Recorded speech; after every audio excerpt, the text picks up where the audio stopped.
mesmo eu fico receoso de falar algumas coisas, porque você tentar. Eu não estou dizendo que eu estou falando de forma inteligente, eu tento pensar de forma inteligente, sei que nem sempre consigo. Eu tento exercer uma massa crítica, e pô, quem é que está me enganando? Onde é que estão os cenários de manipulação? Eu tento ver isso, e às vezes a gente é enganado. Mas tem coisas que são estarrecedoras do ponto de vista de razoabilidade da não compreensão humana. Eu falava com um amigo ontem, não, sexta. Então, a gravação com o Cacique Raoni, já falei isso aqui de uns 8 anos atrás, que o Raoni dizia, por exemplo, que esse governo que está aí agora, no tempo que ele governou o país, alguns anos atrás, foi o pior governo da história do Brasil para o índio.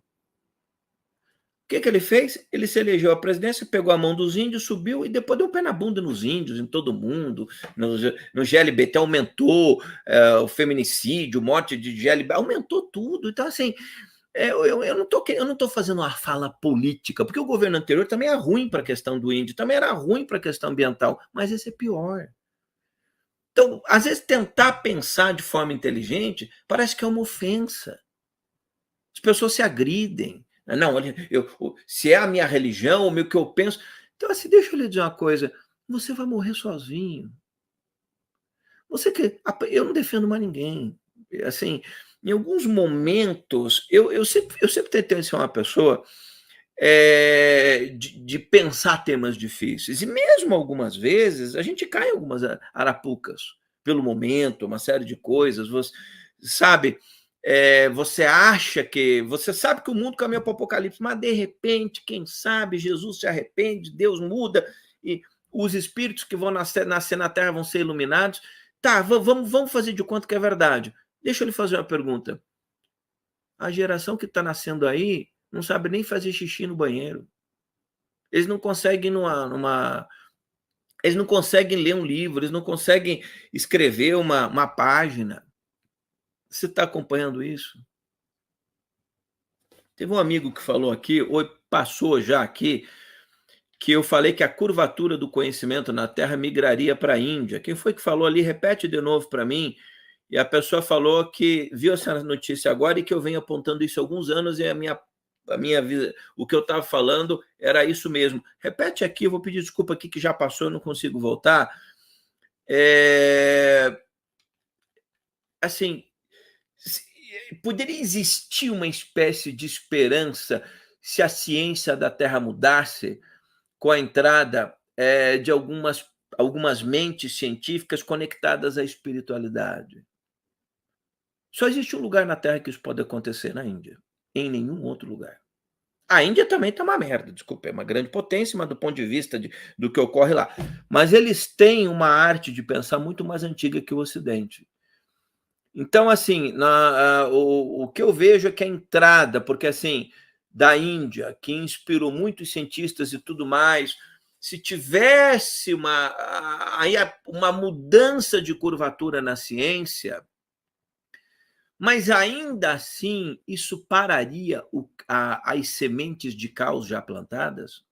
Eu tenho dúvidas severas. O André Zanella está lembrando, ô André, tudo bem? Tem as gravações do programa de rádio do Alcione em 96, onde ele dizia que chegariam tempos duros na Terra. Estava certíssimo. Obrigado, querido André Zanella, eu lembro de você. Bons tempos, né? Em 96 eu já me acabava. O André, eu tenho pensado muito em parar de falar e não falar nunca mais. Eu acho que algumas pessoas que me acompanham mais tempo já perceberam isso. Eu estou bastante cansado.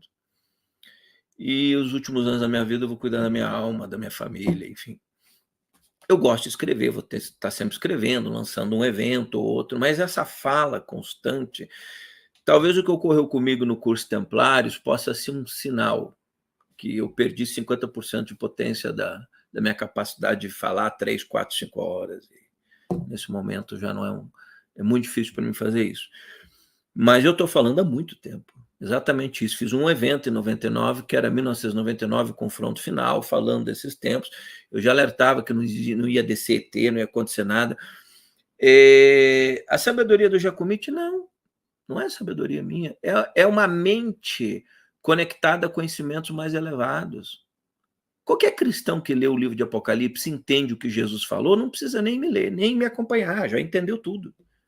Só que a gente faz de conta que não entendeu o que Jesus falou, ou que o Buda também não sabe. E aí, o estado de primitivismo das massas em relação aos temas da espiritualidade é de chorar. De chorar. As religiões têm feito um trabalho muito bom nesse sentido de manter o ser humano na extremada burrice crônica. Como é que você. Parte da sociedade sequer imagina o que ocorre com você depois que você morre. Parte da sociedade não acredita que existe uma vida após a morte. Parte da sociedade acha que você vai ficar dormindo, Jesus vai voltar aqui, vai acordar todo mundo, uns para um banquete, outros vão queimar para sempre no inferno. Esse tipo de pensamento é delirante. Eu estou fora disso, eu não quero fazer parte de nada disso mais. Nem de a favor, nem contra, nem nada. Cada um pense o que quiser e assuma a sua responsabilidade, porque nós vamos colher aquilo que nós acreditamos um dia.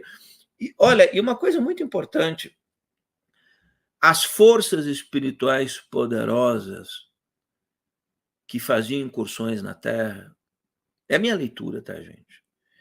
Eu percebi que desapareceram. Não que elas não estão mais aqui, elas estão nos bastidores. Lembra quando eu lancei o curso Shambhala há 4 anos, eu dizia que as hierarquias acompanhavam dos bastidores a evolução humana, mas intervinham cada vez menos. E eu acredito que vai chegar um ponto que elas não intervirão mais. Nós vamos colher o que nós plantamos. A dor do mundo. Ao mesmo tempo, isso não é para ninguém ficar depressivo e nada, mas é para quê? Que você fique esperto. Por exemplo, perceba, olha a Batalha do Brasil. Os bets, esses jogos eletrônicos, já são a pandemia equiparada ao crack.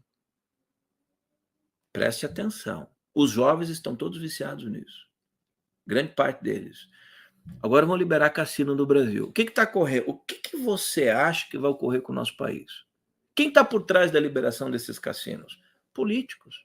Senadores importantes que ganham verba, dinheiro, propina de grupos empresariais poderosos. E aí eles mentem, não vai gerar emprego, vai ter imposto. É mentira.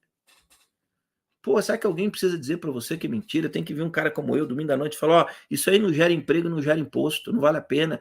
Por quê? Porque gera 1 bilhão de imposto e 50 mil empregos. Vai matar 500 mil pessoas de suicídio e o Ministério da Saúde vai ter 50 bilhões de prejuízo com filhos órfãos, filhos nas drogas, daí o pai se mata, se endivida, a família se destrói, o filho vai para as drogas, a mãe vai para a prostituição, sei lá, acaba com tudo. Isso aí ninguém fala. Outra, que porra é essa que o Brasil permite esses jogos eletrônicos? Aí tá aí Felipe Neto agora pedindo desculpa. Esses caras enriqueceram. Um monte de gente que enriqueceu, de youtuber que faturou milhões. Eu não acompanho essas pessoas, eu estou citando porque as pessoas, Deolane, mãe de Deolane, eu não sei nem quem é essa cidadã, né? Que nem quero saber. Porque é ex-BBB, vai tudo porra, bem feito pro Boninho, levou o pé na bunda na Globo, se lascou todo. Bem feito. Idiotou o Brasil com aquela porra daquele programa. Então, assim, essas pessoas enriquecem, daí se envolvem com narcotráfico, o PCC tá aí, a justiça não sabe mais o que fazer, o crime organizado dominando a política. O Brasil vai se tornar um estado narcoterrorista terrível.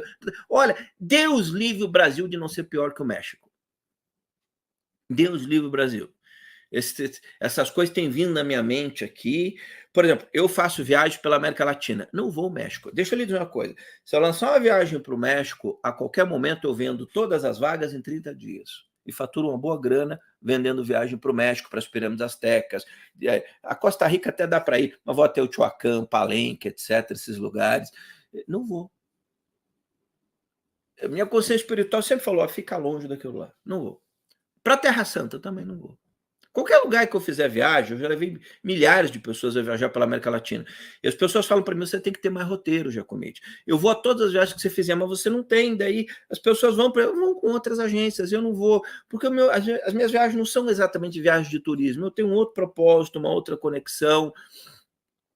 Quero viagens que eu acho que as pessoas podem ter uma amplitude de horizonte, não nessa vida, do seu espírito, que amplie o horizonte delas depois dessa existência. Então vamos para Machu Picchu, vamos para o Lago Titicaca, vamos para Nazca, vamos para o Salar de Uyuni, como eu vou agora em dezembro, de 5 a 11 de dezembro. Vamos descer aqui para esses lugares, mas tem lugares no mundo que eu não vou. Mesmo ao Tibete, é impensável com a China que domina lá. O Amit Goswami, o físico quântico, ele foi a Machu Picchu comigo há alguns anos. E aí ele queria que eu fosse para a Índia. Ali quase que eu fui. Mas aí a Índia tem uma problemática, apesar de ter um berço de um conhecimento muito grande no passado, de estar tudo poluído e tudo mais, a alimentação é muito complicada. Então aí o Amit até hoje, agora ele parou, mas até uns 2 anos e pouco ele me cobrava: você não vai vir para a Índia? Porque ele morava nos Estados Unidos, se aposentou, voltou a morar na Índia. E eu acabei não indo para a Índia também. Talvez eu vá sozinho uma hora, mas eu não tenho necessidade. Já conheço lá de outras existências, já passei por lá, fiquei um tempo lá, enfim. Então, a América do Sul era a chama de esperança de um novo tempo. Eu fiz uma série para o Fantástico na TV Globo sobre Machu Picchu e o produtor já era meu amigo, eles fizeram algumas reportagens comigo do meu programa de rádio, me entrevistaram algumas vezes, na época que o Fantástico tinha boas matérias, e eu lembro que a gente comentou, porque você vem tanto para a América do Sul, cara, que aqui ainda tem uma oportunidade da gente fazer as coisas de forma diferente. Pô, introduzir o socialismo na América do Sul, mataram a América do Sul. Mataram o Uruguai. Eu gosto muito da Bolívia, é um país pobre, eu gosto da Bolívia. Eu gosto daquela arquitetura, da pegada colonial, tenho amigos lá. Eu gosto do Peru, eu gosto muito do Peru. Da alegria das crianças, elas nunca estão pedindo esmola, estão sempre vendendo, nem que seja um cordãozinho, alguma coisa. Eu gosto dali. Veja o que fizeram com a Venezuela, era o país mais rico, destruíram. Olha o Equador, a situação dificílima. Mesmo o Paraguai, que nunca conseguiu se estruturar, o crime organizado manda lá. Nos bastidores é isso, envolvido com o crime organizado brasileiro. Então, assim, mas ainda assim existia uma chama de esperança da gente poder fazer diferente. América do Sul, a live que eu ia fazer do Dr. Hurta aqui hoje, diz que as hierarquias da luz deixaram, e por causa da minha perda de potência de voz hoje, uma live de mais de 120 imagens, eu tive que mudar, nesses impérios do passado, muitas respostas. Não pense você que Deus, as hierarquias, eu chamo de hierarquias da luz, aquele governo espiritual que, em último nível, comanda tudo, né? Mas observa. Agora lembre, tem um detalhe aí. O governo espiritual na Terra, eu vou falar uma coisa muito dura para você agora, que eu acho que você nunca ouviu ninguém falar. O governo espiritual que atua na Terra está aqui para proteger a sua alma, não os seus bens. Anota isso aí e não esquece. As hierarquias espirituais que atuam na Terra estão para guardar as fronteiras da sua alma, não da sua conta bancária, não do seu carro, não da sua empresa. Claro que com sabedoria você pode gerir bem as coisas, mas é a responsabilidade sua. Jesus fez quem ficar rico? Eu estou meio cansado de ficar citando Jesus, porque eu acho que não mereço mais citar Jesus. As pessoas, não é que não mereço, mas tá, todo mundo cita Jesus o tempo inteiro, que fica uma coisa meio. Sempre que isso vira estragado, até coach picareta que quer ser prefeito em São Paulo, que acha que é mais sábio que Salomão, né, que escreveu 45 livros. Pô, como as pessoas enganam, que diz que tem banco, não tem banco merda nenhuma, picareta de marca maior, fruto dessa época de diarreia mental que os brasileiros vivem. Entendeu? Um jegue, um jumento travestido de autor e coach. Porra, eu levei os primeiros coaches do Brasil para essas viagens. Ninguém era coach no Brasil, eu levei os primeiros. Isso aí não é coach, isso é servo do diabo. Entendeu? Então, mas olha a quantidade de milhões de pessoas que esses caras convencem falando mentiras, mentem, eles não têm mais despodores, mas não, eu vou montar um banco, eu tenho um banco, tem aonde? Você vai, não tem banco. Eu escrevi 45 livros, é mentira. Deixa eu ler. Eu, como autor, deixa eu lhe explicar uma coisa. Ninguém escreve 45 livros assim. Pá! Mas o cara tem 70 anos, 80 anos. Eu conheci muitos empreendedores. Você sabe o que eles fazem? Eu vou lhe revelar aqui o segredo desses empreendedores que escrevem livros nas redes sociais. Sabe o que eles fazem? Eles dão palestras e contratam um copista. E o copista transforma a palestra em livro. Depois eles só leem. Ah, não, aqui tá legal, tira aqui, põe lá. Eles não escrevem. Entendeu? Estou lhe contando um pequeno segredo desses embusteiros. Eles transformam palestras, o que dá na cabeça deles, em livros. Por quê? Para vender as palestras em livro para o seu séquito, né? De faz o M, faz mu, faz o M, faz mu, faz trouxa. Esse é só um, os outros são todos trouxas, os outros, mas os outros, a gente já sabe que não prestam mesmo. Então, eu não estou entrando na questão da política, eu estou entrando como é que alguém que faz mu consegue atrair 10 milhões, 20 milhões de pessoas. Sabe por quê? Porque os outros também são mu. São os tempos que a gente vive. E não há para onde correr. Então, por isso que eu fiz aquela brincadeira. Se te apresentarem uma opção de comer uma torta de banana estragada ou uma de maçã envenenada, por que você é obrigado a comer uma? Sabe o que vai acontecer? Nós somos responsáveis pelas nossas escolhas. Algumas delas eu resto toda noite pedindo perdão. É verdade. Olha, perdoa aquela vez. A minha consciência superior, tá bom, já cometi, você já foi perdoado, não precisa pedir perdão, não, mas porra, aquela escolha lá foi difícil. Então o que acontece é o seguinte: as escolhas erradas que nós fazemos recaem sobre nós lá na frente. Porque nós estamos ajudando o mundo a ficar pior do que ele é. Quando as pessoas dizem que nós somos obrigados a escolher um lado, você escolhe o lado da luz de Cristo, mas o lado de Cristo e da luz não tem compromisso para transformar o planeta Terra. Jesus não tinha, não é você, cara pálida, que vai ter. Jesus não tinha compromisso de transformar a Terra. Buda não tinha, Krishna não tinha, eu não tinha. Então você, eu com meus meia dúzia de seguidores aqui no YouTube, a gente vai mudar a Terra. Não vai. O compromisso do Cristo era transformar o espírito. A morada dos filhos da luz, elas já existem nas estadas celestiais superiores. Nós estamos aqui passando pelo triturador da Terra, comandado por esses principados e essas potestades sombrias. E quando você, inconscientemente, escolhe o menos pior, não esqueça, aquilo ainda é pior. O mundo ruim, você ajudou a escolher. Recairá sobre você a decisão dessa escolha no futuro. Você estava lá, ajudou. Assim. Nós achamos muito mal compreendida a ideia de karma no Ocidente, né? Por isso, no meu livro Bodhisattva em Busca da Iluminação, eu muito rapidamente tento mostrar de uma forma muito simples o que é karma, as nossas escolhas, né? Elas recaem sobre nós. Mas tem o karma, os karmas familiares. Família, casa é uma família do bem, o pai, mãe, nasce um filho problemático. Nasce, na mesma família, nasce. Aqui tem uma situação que envolve algo que transcende essa realidade. E o seu papel, se aquilo acontece, é amparar da melhor forma possível. Aí no meio da família, os irmãos, 2 ou 3, não prestam, sei lá, acontece. Então tem o karma familiar, tem o karma das nações. Você pensa que não tem? Olha o karma das nações, em algumas nações da Terra aí. E tem o karma planetário, do planeta Terra, que é a soma dos erros das escolhas humanas ao longo da história. Essas coisas existem. Não pensa que existe o perdão do Cristo, mas quantos querem o perdão? E outra, o perdão e continua depois fazendo a mesma coisa. Então, e volta, aí se arrepende e volta, é que a pessoa não evolui.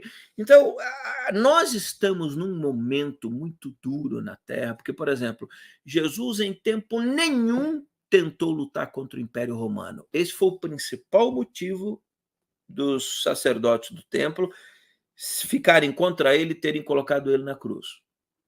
Eles esperavam um Messias guerreiro, que libertasse o povo de Israel do jugo da dominação do Império Romano.